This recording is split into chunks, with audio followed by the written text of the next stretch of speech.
আচ্ছা, তোমরা যখন সাজগোজ করো তখন নিজেকে আয়না দিয়ে পরখ করলে বা আমাদের পারিপার্শ্বিক অনেক মানুষকেই পরখ করলে বুঝতে পারবে আমাদের মধ্যে অনেকেরই কিন্তু আইব্রোটা ক্রমশ নিচে নেমে গেছে।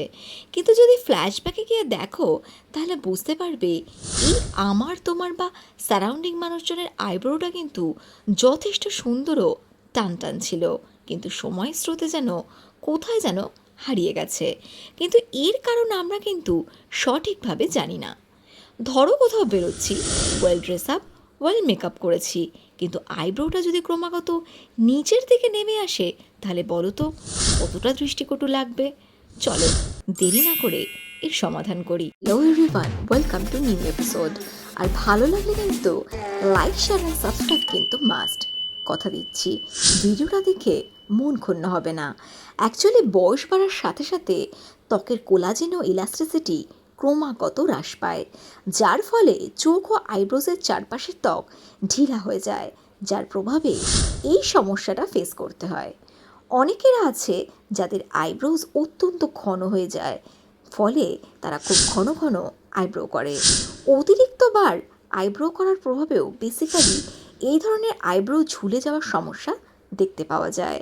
দেখবে যখন আমরা আইব্রো করি তখন বলা হয় যে নির্ধারিত একজন ব্যক্তির কাছেই যেন আইব্রো করা হয়, কারণ আমরা যখন আইব্রো করি তার একটা টান আছে। মানে বিভিন্ন ব্যক্তি যদি বিভিন্নভাবে আইব্রো করে থাকে তাহলে ত্বকের ওপর টানটা বিভিন্নভাবে পড়ে, ফলে সেক্ষেত্রে আইব্রোটা ঝুলে যাওয়ার প্রবল সম্ভাবনা থাকে। ত্বকের ওপর ভুল পদ্ধতিতে মাসাজ করলেও কিন্তু আইব্রো ঝুলে যাওয়ার সম্ভাবনা থাকে, কারণ আমাদের আইব্রোর নিচে মানে আই এরিয়াতে কোনো মাংসপেশি থাকে না, যার ফলে আই ওরিয়েন্টেড এরিয়াতে বয়সজনিত স্ট্রেসের সঙ্গে ভুল পদ্ধতিতে মাসাজের প্রভাবেও আইব্রো ঝুলে যায়। যাদের চোখের পেশি দুর্বল হয় তাদের এই ধরনের সমস্যা বেশি হয়, কারণ চোখের পেশি আইব্রোকের পিলারের মতো শক্ত করে ধরে রাখে, ফলে দুর্বল পেশিতে আইব্রো ঝুলে যাওয়ার সম্ভাবনা প্রবলভাবে দেখা যায়। শরীরে ভাইটামিন এ, সি ও ই সাথে প্রোটিনের ঘাটতির প্রভাবেও ত্বক ও পেশির ক্ষতি হয়ে যায়, যার প্রভাবে আইব্রো কিন্তু ঝুলে যায়।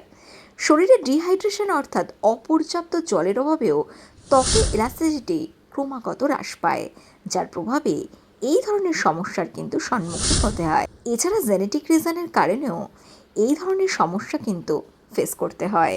সেই সমাধানে প্রথমত বলবো, যেহেতু এলাস্টিসিটি ব্রেক বা ত্বকের কোলাজেন হ্রাস পেলে যেহেতু এই সমস্যাটা প্রধানত দেখা যায়, সেক্ষেত্রে আমার এই ভিডিওগুলো চেক করতে পারো, তাতে তোমাদের সমস্যার সমাধান হবে।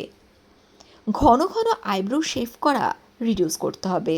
স্পেসিফিক একজন ব্যক্তির হাতেই এই শেভটা ছাড়তে হবে, তাতে আই এরিয়াতে মাসাজ টান ও আইব্রো শেভটা একই রকম ওয়েতে থাকবে। এতে কিছুটা সমস্যার সমাধান হবে। দিনে অন্তত 4 লিটার জল, সঙ্গে ডায়েটে ভাইটামিন এ, সি, ই যুক্ত খাবার, সঙ্গে প্রোটিনের পরিমাণ যথার্থভাবে রাখতে হবে।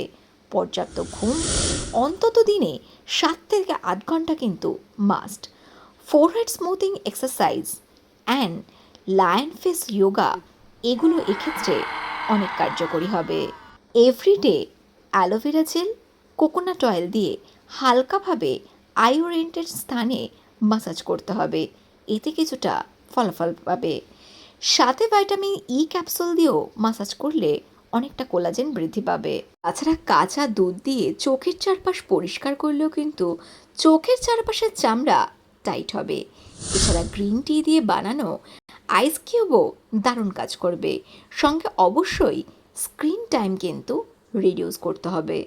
এগুলো করার পর কতটা রেজাল্ট পাচ্ছ সেগুলো কিন্তু আমায় কমেন্ট করে জানাতে একদম ভুলো না।